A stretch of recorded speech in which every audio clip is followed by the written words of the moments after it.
Saludos amigos, esto es Iglesia Online. Ya saben que aquí hay 4 sacerdotes que platicamos sobre cuestiones de la Iglesia y también les escuchamos a ustedes a través del correo electrónico encuentroenlacasa@gmail.com. Con nosotros está Juan Carlos Cruz, ya ha estado en otro programa. Juan Carlos es periodista, es laico, es también un colega de estos 4 locos que entramos en su casa a través de la televisión y que comentamos cuestiones de la Iglesia para que ustedes aprendan y a la vez nosotros nos enriquezcamos a través de lo que nos va diciendo en sus correos. Juan Carlos, él ha escrito junto con otros 2 compañeros, José Andrés Murillo y James Hamilton, un libro, Abuso y Poder. Es uno de los que participó, de los laicos que participó en el encuentro sobre la protección de los menores en la Iglesia que se realizó en febrero del año pasado. Es un tema que creo que es bueno también que lo platiquemos aquí junto con ustedes. Cuanto más abiertos estemos a este tema, mejor nos va a sonar. Nosotros tenemos que tratar este tema desde la verdad, desde la autenticidad, escuchando a los más afectados y también a los que igual no estamos tan afectados, pero nos afecta de otra manera.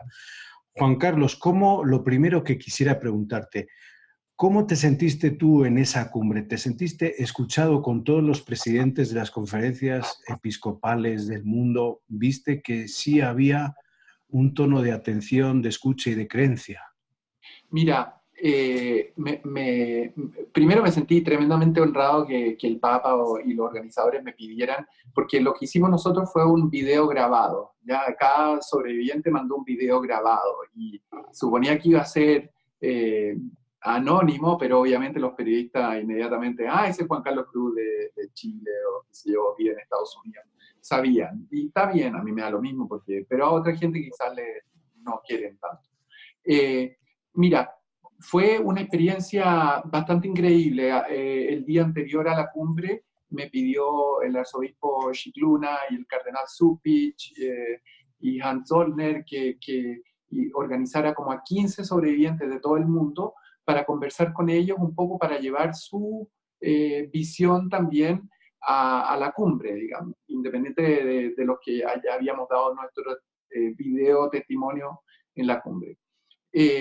Fue impresionante, eh, pero muy doloroso también, ver a tantos sobrevivientes, hombres, mujeres, valientes, que se atrevían a contar unas historias que se te pone la piel de gallina, del dolor, que cuando uno siente, yo lo sufrí todo, bueno, hay otros que han sufrido horrible, y esto no es una competencia de sufrimiento, porque el sufrimiento es horrible para todos los sobrevivientes. Fue una experiencia buena. Ahora, sé que de esa cumbre han salido cosas muy buenas. Voces de Dux Mundi, han salido nuevas leyes, se eliminó el secreto pontificio, han ido saliendo distintas cosas, ¿no? Muy buenas. Falta mucho por hacer. Y me da mucha rabia, y hay gente que no le gusta que yo diga esto, pero me da mucha rabia de muchos de los que participaban en esa reunión que se iban de vuelta a su diócesis y seguían haciendo lo mismo o decían, no, aquí no pasa esto pasa en otras partes. Eso hay que seguir persiguiéndolo. A mí me llama mucho la atención, hola Juan Carlos, el tema de lo que falta, porque creo que siempre es para nosotros como aspectos muy puntuales de aquello donde tendríamos que actuar y lo que tendríamos que hacer, en donde particularmente tendríamos que intervenir. Me gustaría concretamente preguntarte, ¿qué crees que le falta? ¿Qué crees que nos falta como iglesia? Cuando hablas de que hay cosas que nos faltan, ¿en qué piensas? Pienso mira, yo he tenido la suerte, y lo dije en el programa pasado, he tenido la suerte de estar con el Papa Francisco en varias oportunidades, converso con él y todo. Reconozco que no todo sobreviviente tiene esa bendición, esa suerte, lo reconozco. Para mí, nunca quiero hacerlo sobre mí, sino que voy con una mochila enorme, imaginaria, con todos los sobrevivientes que pueda, y suena arrogante decirlo, pero trato de que no sea sobre mí, sino que la temática de los sobrevivientes sea común a todos, independiente de que cada uno somos un mundo diferente y hemos vivido cosas espantosas diferentes. Pero falta, y no sé cómo decirlo, pero porque uno no puede vivir en un estado policíaco, pero falta dureza con esos obispos, arzobispos y cardenales que por un lado dicen sí y después hacen todo lo contrario. La hipocresía que hay, la falta de empatía con los sobrevivientes, que los ven como enemigos de la iglesia, que los ven con el abogado para un lado para pedirles plata. Eso no es un sobreviviente. Y eso es lo que a mí personalmente me da mucha rabia, la hipocresía de tantos obispos y cardenales clericalistas que piensan que en su sector, en su diócesis, esto no pasa. Y hay sectores y diócesis que no sabemos exactamente lo que pasa porque no dicen nada hasta que un escándalo ya esté a punto de explotar en los medios, sea muy grande, y ahí se toca el tema. Pero de prevención, de todo lo que tú haces en CEPROME, Daniel, nada de nada. Y eso es una vergüenza. Y si hay, por ejemplo, esto que ponen sobre la mesa, esto concretamente que falta, ¿cuál crees que tenga que ser el recurso contrario a esto? Yo creo que una cosa muy importante sería, por ejemplo, en el caso nuestro de Chile, fue muy importante y clave la participación del arzobispo Scicluna y de Monseñor Jordi Bertomeu. Ellos, es como lo que en inglés se dice como ese task force, ¿sí? Ese equipo especial, digamos, que van, hacen toda una investigación, entrevistaron creo que a 70 personas, elaboraron un informe de 2.500 páginas y se destapó una cosa tan horrible en Chile, que no solo era el caso Caradima, que contamos en el libro Abuso y Poder, sino, y las peleas con el cardenal Errázuriz y el cardenal Esati, obispos de Chile, sino que se destapó toda esta podredumbre que existía en Chile de casos, de gente, sobre todo los más pobres, que no tienen oportunidades a veces de buscar abogados. Nosotros hicimos una fundación, la Fundación para la Confianza, precisamente por el vacío que existía en el abuso. Y tenemos 400 y más casos al año que nos llegan, no solo de sacerdotes, pero de abuso en general. Entonces, tiene que haber una seriedad de, si está pasando como lo que está pasando ahora en Perú con el sodalicio, lo que está pasando en Costa Rica con el obispo Quirós, lo que está pasando en México con tanto obispo encubridor ahí, bueno, y en tantos países, que vayan estas misiones especiales que investiguen seriamente y que se tomen las medidas apropiadas contra los obispos encubridores y sacerdotes pedófilos y obispos y cardenales pedófilos o encubridores, y también con la reparación a las víctimas. Juan Carlos, tú que estás en contacto con muchas víctimas, sobre todo en Latinoamérica, después de la cumbre, ¿sigue habiendo encubrimiento por parte de la Iglesia, por parte de sacerdotes y jerarcas? ¿Puede repetirse la historia de Chile en otras iglesias latinoamericanas? Mira, Javier, o Fray Acero, perdón. Lo que quieras, somos amigos. Puedes decir. Somos amigos, pero no sé cómo tratarte en los programas de televisión. Aquí estos 4 curas los conozco muy bien, entonces no sé cómo tratarlos. No, Javier, desgraciadamente el caso chileno, por ningún motivo, es un caso único y aislado.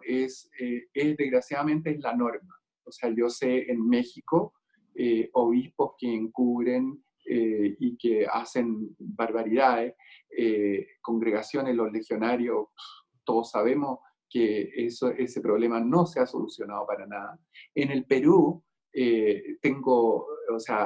conozco víctimas y sé las historias de lo que ha producido el sodalicio y otros obispos en general. En Chile, ¿para qué decir? O sea, país por país, en Costa Rica hay víctimas que todavía no tienen ni respuesta de las barbaridades que ha hecho el obispo Quirós, el arzobispo de San José. Entonces, en Europa, también en Eslovenia, me han invitado a hablar de Eslovenia porque el caso con los obispos allá es una cosa espantosa. Fui a hablar a Varsovia y a Cracovia con sobrevivientes. tú sabes que no sabíamos si iban a ir sobrevivientes, porque está la persecución que hay en contra de ellos, porque la iglesia es tan poderosa que las represalias pueden ser tremendas. Sin embargo, casi me sentía como en la iglesia catacumba. En una catacumba llegaron 100 sobrevivientes arriesgando todo lo que les podía pasar en Varsovia. Eso me ha dado una perspectiva, un dolor, un amor por esa gente, por lo que han sufrido, una desesperación tan grande por no poder hacer lo que tenemos que hacer por ellos, y una impotencia de lo que se tiene que hacer en la iglesia que no estamos haciendo. Yo, en lo personal, Juan Carlos, al escucharte, se me genera una mezcla de sentimientos, ¿no? Y que son parecidos a los sentimientos que tuve después de haber hecho el año pasado la experiencia del diplomado en protección de menores en México con el CEPROME, ¿no? La organización que lidera Daniel. Yo salí de ahí angustiado, triste, enojado, impotente, preocupado, de alguna manera como si la fe o mi pertenencia a la iglesia se pusiera en crisis, ¿no? Porque una de las cosas que recuerdo que se decía era que recién estamos en la punta del iceberg con este tema, ¿no? Que hay mucho por sacar a la luz. Digo, más allá del dolor que esto genera, después pude hacer el proceso de decir, no, yo desde adentro quiero luchar por una iglesia honesta, transparente, liberadora, ¿no? La iglesia existe para hacer el bien y no tenemos que tener miedo a hablar estos temas, ¿no? Tenemos que hacer una profunda autocrítica. Obviamente hay mucha resistencia. Obviamente muchas veces nos movemos como una corporación, ¿no? Defendiéndonos como institución. Pero tenemos que ser la iglesia que Jesús quiere, la iglesia que sea expresión del reino, la iglesia que está para servir a la humanidad, ¿no? Por eso yo te vuelvo a agradecer y creo que más allá de lo doloroso de todo lo que expresás, esto nos tiene que servir como autocrítica y para lanzarnos para luchar por el bien de la humanidad, que para eso existe la iglesia. Yo creo, Pato, que tienes toda la... Padre Patricio. Monseñor Patricio. Monseñor Eminencia Patricio. Creo que tienes toda la razón, Pato. Para mí, o sea, como católico y hombre que me la creo, espero que para nada es santo, pero y ustedes lo saben, me la creo, tenemos que seguir el ejemplo de Jesús. Si Jesús no hubiese hecho todo lo que hizo, si hubiera voluntariamente entregado a su crucifixión y después resurrección y alegría, o sea, sin cruz no hay resurrección. Y yo creo que la vida nuestra es meternos en problemas por decir la verdad, es nuestro calvario a veces, pero tenlo por seguro que si estás diciendo la verdad, que si estás haciéndolo por la razón adecuada, aceptada por nosotros, por los más pobres, por los vulnerables, por los que sufren, por los anahuín, por los pobres del Señor, te aseguro que el Señor te va a recompensar con una resurrección gloriosa. Y por eso yo siento con todas las limitaciones que tengo yo, con las limitaciones que ustedes tienen, pero sin embargo es como correr al incendio, porque hay que rescatar a esa gente. Y eso para mí es tremendamente importante. Regresamos en un momento aquí a Iglesia Online y seguimos con Juan Carlos Cruz y con 4 sacerdotes que platicamos sobre un tema creo que interesante, como es el encuentro de los menores, de la protección de los menores en la Iglesia. Vamos un momento a publicidad y volvemos.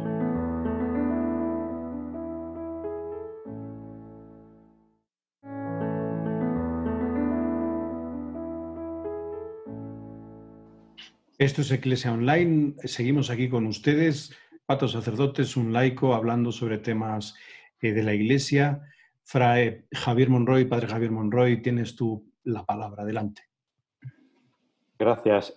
Saludos, Juan Carlos. ¿Qué tal? ¿Cómo estás? Hola, ¿Bien? Padre. Hola, Javier. Mira, hablando de este tema, a mí personalmente, a mí se me encoge el corazón. Realmente supongo que a todos los que estamos aquí, a los que nos estén escuchando. Pienso en varias personas en este momento a las cuales se han podido acercar con algún tema de estos y que te lo presentan y buscan un acompañamiento, una comprensión, un entenderse, bueno, un sanar. Entonces, por eso digo, se me revuelve un poquito por dentro el pensar en personas concretas, ¿no? Bueno, de esto pues tú sabes mucho más que yo. Pero en lo que estaban ustedes hablando en este momento, yo quiero volver en lo mismo. Es decir, yo escucho en distintos ámbitos eclesiales como que ya es suficiente, ya hemos hablado bastante de esto, ¿no?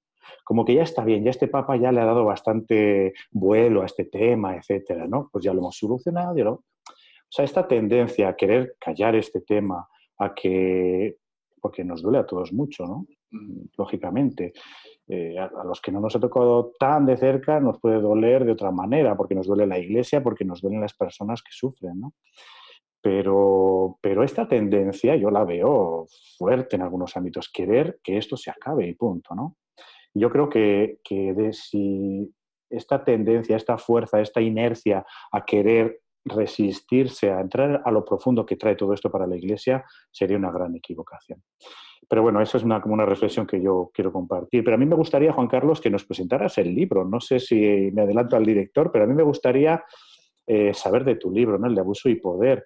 Yo me imagino que ya el director o Patricio, pues ya seguramente te lo habrán pedido gratis para que se lo regales y eso, pero yo te lo voy a comprar, ¿de acuerdo? Yo voy a hacer gasto, ¿de acuerdo? Los agustinos tienen dinero, esa es la diferencia. Exactamente. No sé de dónde. ¿Quién? Dime quién.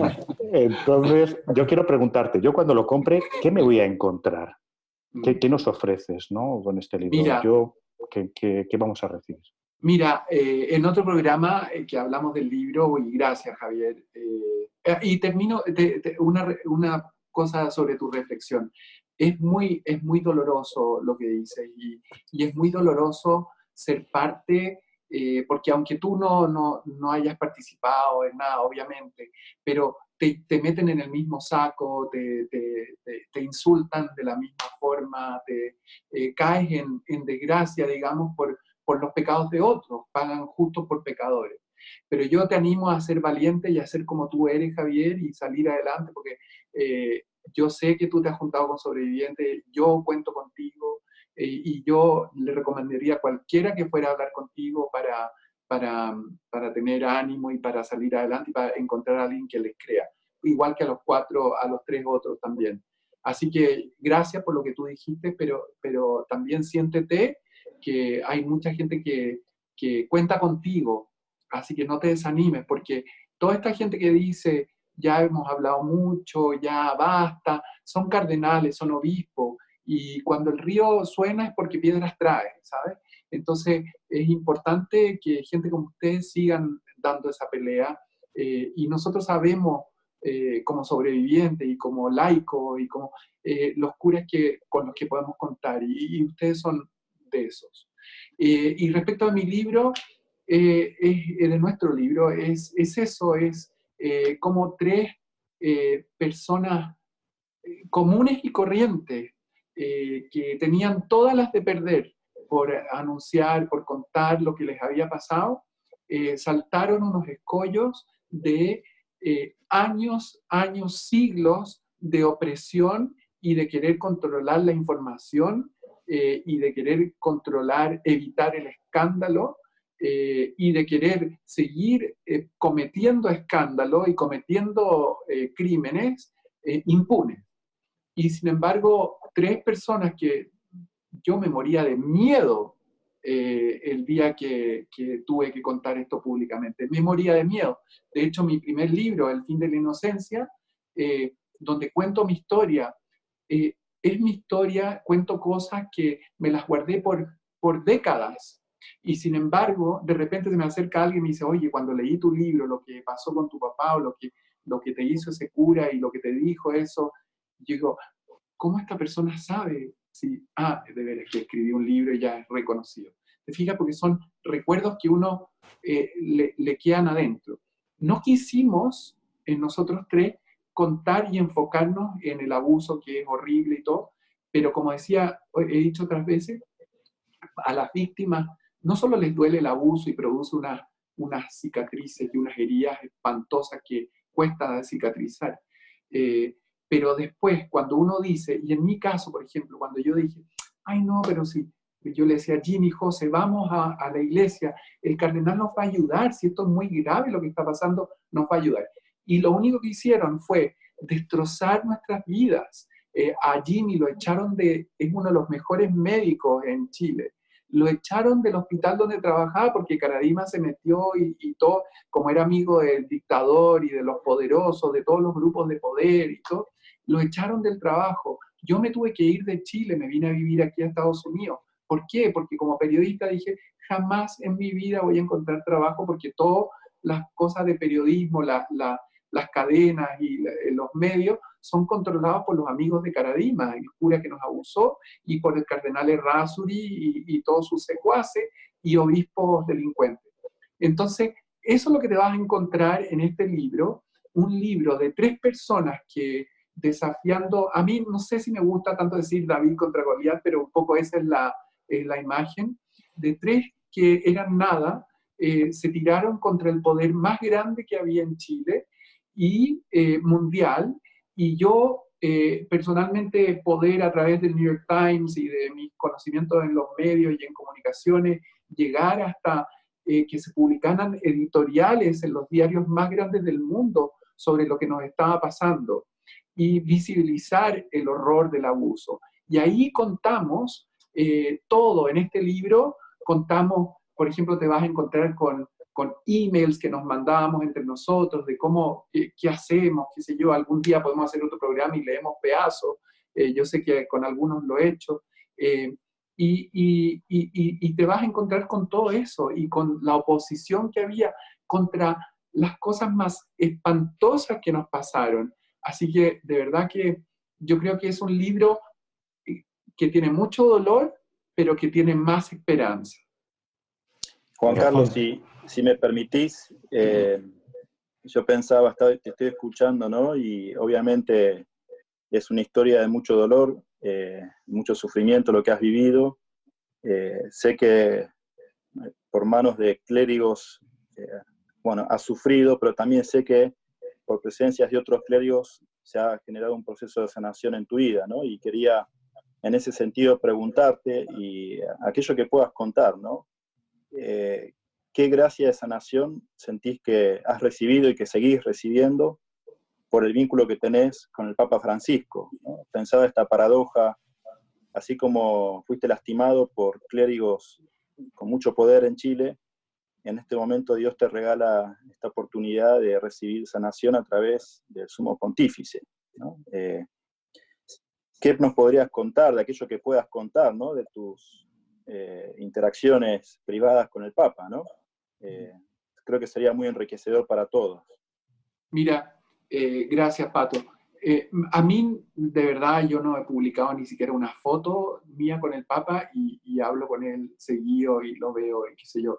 Pero me gusta mantener eso muy reservado y todo, porque yo creo que si yo puedo ayudar en algo y ayudar a iluminar, no es que me sienta que soy el consejero del Papa, ni mucho menos, porque el Papa me da consejo a mí, o sea, pero de poder hablar el tema en confianza y con respeto y cosas que a veces no estoy de acuerdo y se las digo, y cosas que él no está de acuerdo y me las dice, pero fundamentalmente para mí, si lo vemos en términos católicos, digamos, como a mí me gusta verlo y entiendo que otra gente lo vea de distintas formas y tenga su opinión y no quiera saber nada. Pero para mí, una de las veces que hablé con él, le dije que yo me siento un resucitado. Y de verdad que para mí eso ha sido él, como que algo se me prendió y ver cómo poder ayudarlo a él a que haga todo lo que está haciendo contra el abuso y él al mismo tiempo darme esa gracia enorme de su amistad, de su cariño me emociona porque yo sé que no todos pueden tener esa oportunidad, pero espero yo poder transmitir lo que viven muchos sobrevivientes y sufren al Papa y que a pesar de la oposición, y como decía Daniel en una de las entrevistas, estos sindicatos de poder que existen, que unos no quieren, que otros quieren hacer algo, que el Papa, la gente sepa que el Papa sí quiere hacer algo, que el Papa sí está cerca de sobrevivientes, que él hace muchas cosas que nosotros no sabemos. A mí me gustaría como comunicador y como persona de comunicaciones que hacer un press release, un comunicado de prensa de todas las cosas que hace el Papa. Pero él las hace para callado. Pero para mí, te digo, es una gracia enorme, es un regalo enorme, no sé, o sea, no tengo muchas palabras y no me gusta tampoco andar contando lo que hago y lo que no hago con el Papa, porque para mí es un regalo enorme y si yo puedo ayudar en algo y él puede confiar en mí en algo, para mí eso ya es un regalo enorme y que me ha acercado tremendamente al Señor, a María, en estos momentos en que estamos viviendo esta cuarentena, este horror, que no sabemos para dónde va el mundo. Me ha dado una tranquilidad y una paz enorme saber eso. Juan Carlos, yo quisiera compartirte a ti y a los 3 colegas que están aquí con nosotros que hubo un antes y un después de la cumbre. Yo creo que esto, sobre todo lo hemos vivido los que hemos estado en CEPROME haciendo, como decía por ahí Patricio, ¿no? El diplomado, que al final pues sales como un poco angustiado, pero también con una paz diciendo, puedo hacer algo, puedo aportar un granito de arena. Yo creo que sí se están dando pasos, quizás a veces un poco temerosos por miedo, por las consecuencias, pero se están dando pasos en esto de la prevención. No sé qué opinión tengan ustedes, tanto Juan Carlos como pues Daniel, Javier, Patricio, respecto a esto. Vamos un momento a una pausa y enseguida volvemos y comentamos este antes y después de los abusos, de este encuentro sobre la protección de menores en la Iglesia. Ahora regresamos. Esto es Eclesia Online.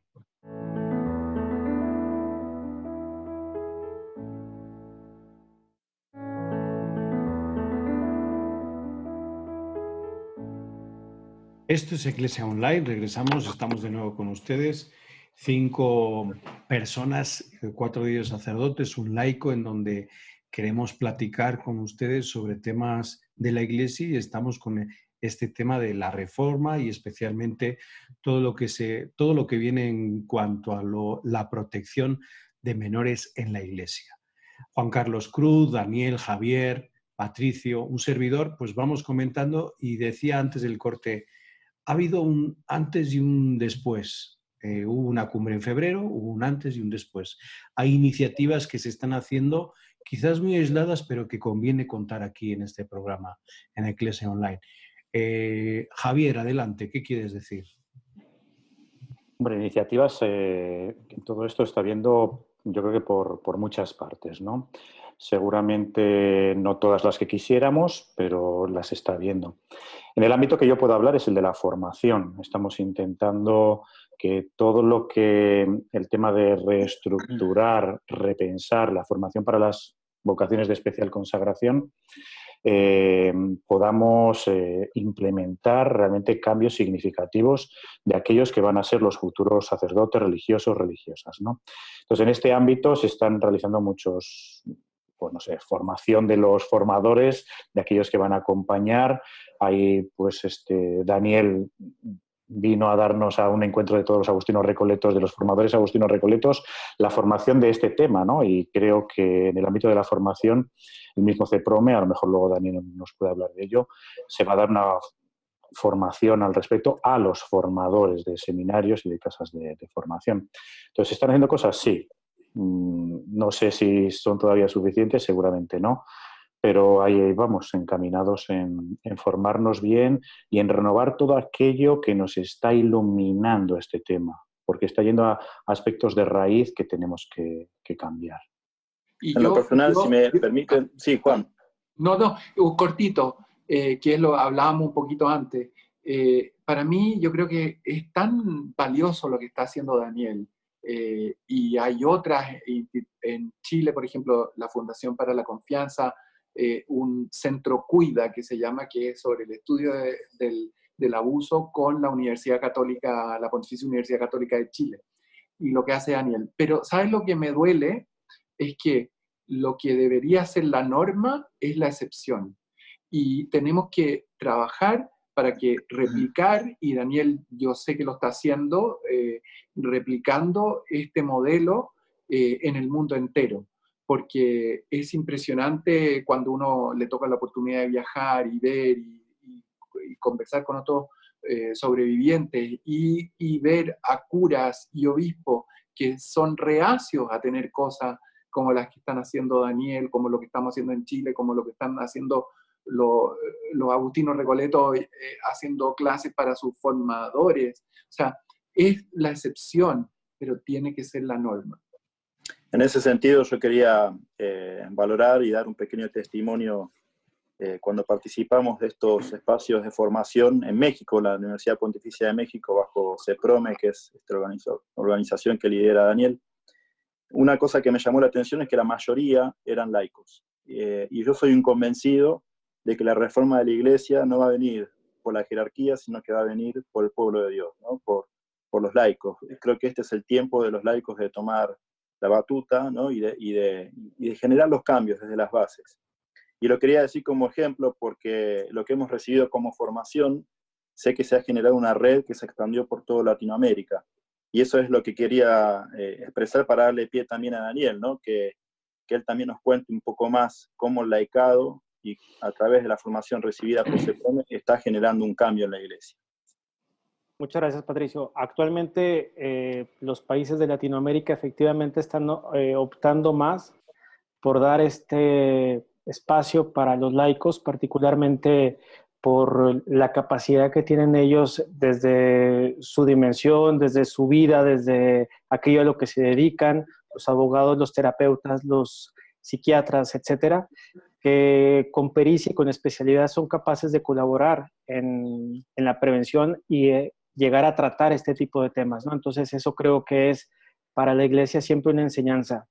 Siguiendo la misma línea de Javier y de Juan Carlos, me llamaba mucho la atención que quizás, no sé si haya suficientes esfuerzos, lo que creo que hay mucha insuficiencia es de unidad de los esfuerzos que estamos haciendo.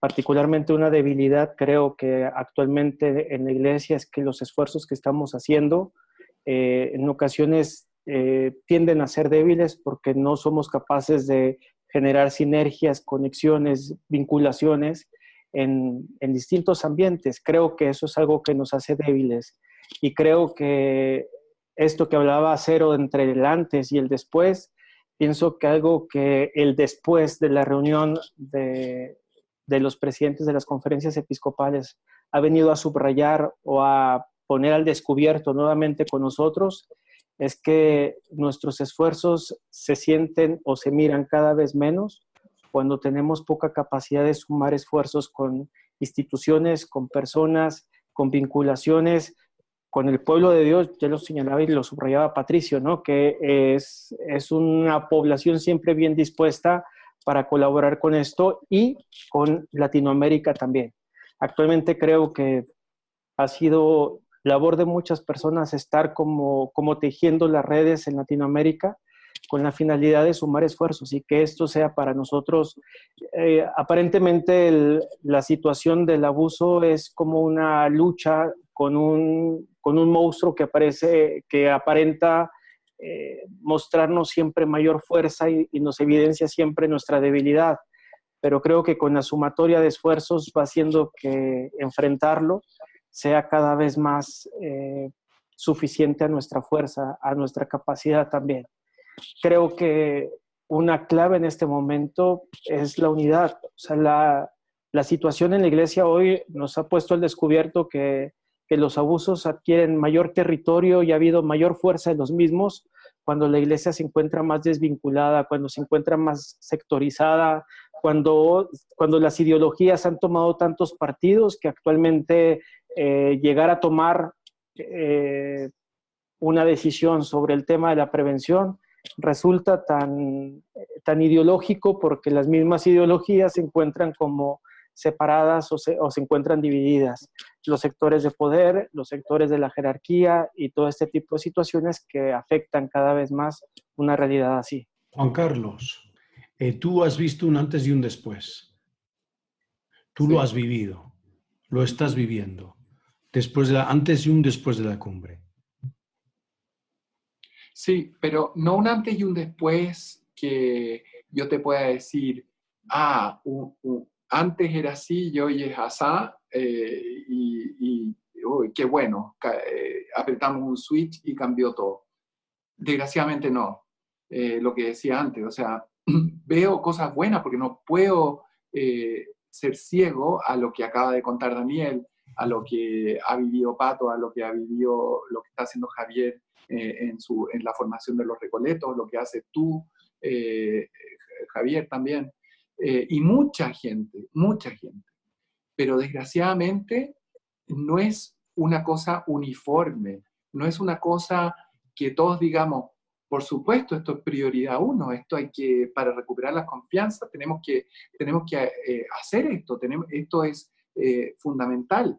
No, todavía existe un clericalismo extremo donde hay curas que si no celebran los sacramentos no saben qué hacer, donde hay una protección, obispos de abuso y poder, volviendo al libro, que viven para protegerse de los escándalos. Cuando un escándalo ya se le está yendo de las manos, cuando llegaba a los medios, ahí es cuando actúan. Pero sin embargo antes no. Y esas pobres víctimas, gente que ha sufrido destrucción de sus vidas, algunos se han terminado suicidando, nunca reciben justicia, ni verdad, ni credibilidad, ni nada de eso. Entonces, sí hay que reconocer lo bueno, hay que reconocer que hay cosas muy buenas, han habido hitos fundamentales después de esa cumbre, pero todavía falta mucho camino que recorrer y en distintos países, en distintas formas, para llegar a lo que hablábamos antes, que tiene que ser la norma el preocuparse de que la iglesia sea libre de esta lacra de los abusos y de la cultura del encubrimiento y para poder seguir caminando para adelante. Porque lo que pasa es lo que yo he dicho siempre. Alguien tiene cáncer, le sacas un tumor, le puedes sacar el tumor, pero tienes que hacerle exámenes para ver si necesita quimioterapia, si se le ha hecho metástasis en otra parte. Desgraciadamente, en esta situación en la iglesia tenemos una metástasis grande y todavía no tenemos el remedio solucionado para quitarnos esa lacra de encima. Hay un origen, que es el clericalismo. Esto ya está detectado, ¿no? El clericalismo es el que ha acotado toda esta, el que es el cáncer, vamos a decir, que está produciendo esta metástasis, para seguir el ejemplo de Juan Carlos Cruz. Este clericalismo en la formación, ¿cómo se puede erradicar o cómo se está trabajando para erradicarlo? ¿Cómo se puede erradicar, Patricio, en las reuniones con sacerdotes de una misma diócesis? Daniel, ¿qué podemos hacer para el clericalismo, no solamente erradicarlo, sino darnos cuenta que a veces está inconsciente dentro de las estructuras de la Iglesia? En lo personal, les cuento una anécdota, ¿no?, que grafica mucho lo que es el clericalismo en Latinoamérica. A mí me impresiona especialmente en nuestra cultura latinoamericana la fuerza que tiene el clericalismo. Me ha pasado en Honduras de visitar aldeas, pueblos, ¿no es cierto? Y, por ejemplo, en una interacción, en un diálogo con una familia, yo puedo decir, bueno, este celular es de color rojo, y la gente va a empezar a decir, sí, el celular es rojo porque lo dice el padre. Ese es el poder que tiene un sacerdote, y que obviamente si una persona no está bien en sus cabales, no tiene sanidad psicológica, con un poder así puede destruir, evidentemente puede abusar, ¿no? Por eso me parece que el tema del poder, por eso decimos que todo abuso sexual es primero un abuso de poder, ¿no? Necesitamos de alguna manera darnos cuenta que el poder en la iglesia es para servir, no es para mandonear. A veces los clérigos lo que hacemos es infantilizar a la gente, ¿no? Le decimos lo que tiene que hacer como si fueran niños, ¿no? Hay que cambiar la lógica de poder en la iglesia, porque el abuso sexual es un problema de poder, y quizás el padre Daniel puede complementar más, ¿no es cierto?, por por su experticia. Así que, Daniel, si querés contarnos un poco más de esto. Pero yo te voy a decir una cosa antes. El clericalismo, para mí, habiéndolo vivido en carne propia, porque me llamó la atención ese ejemplo, cuando el cura que me abusaba a mí, yo de 15 años, él decía, yo voy a ser tu director espiritual y tu padre de ahora en adelante. Y si yo lo veo blanco, es blanco, aunque tú lo veas negro.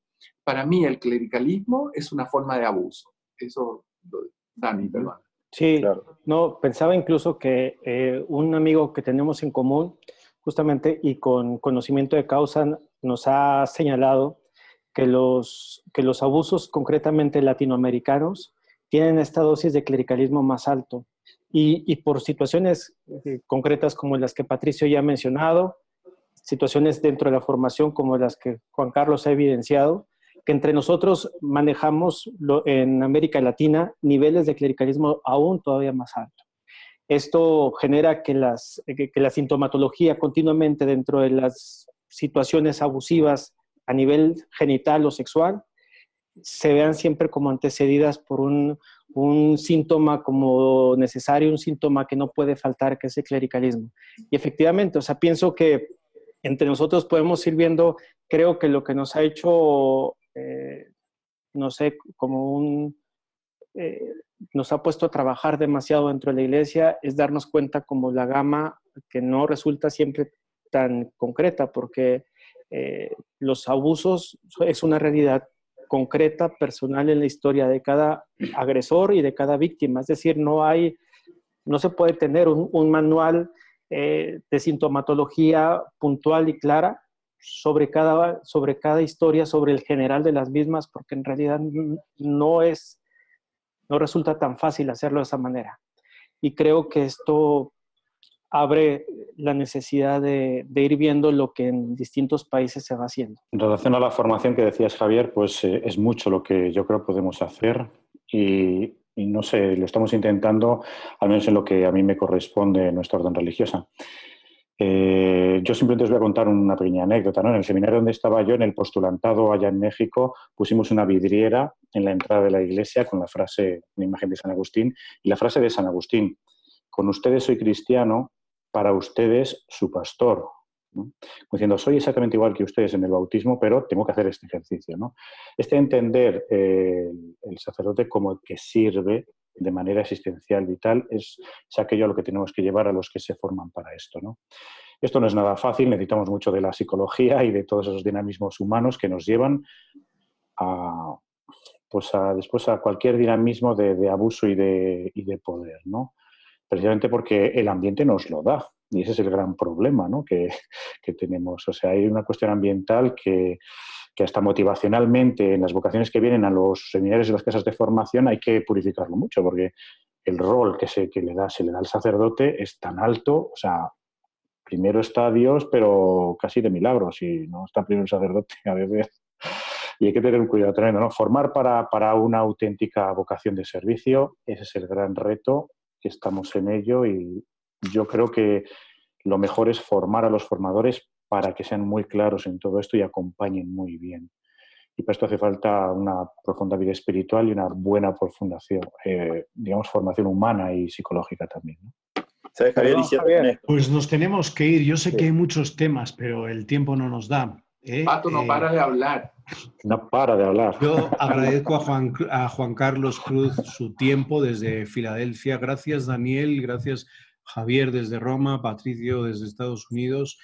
Esta es su casa, Iglesia Online. Esta es su red, es su línea. Gracias por dejarnos entrar en su casa y también muchísimas gracias por dejarnos entrar a través de la red social a su hogar. Nos vemos en el siguiente programa. Hasta la próxima.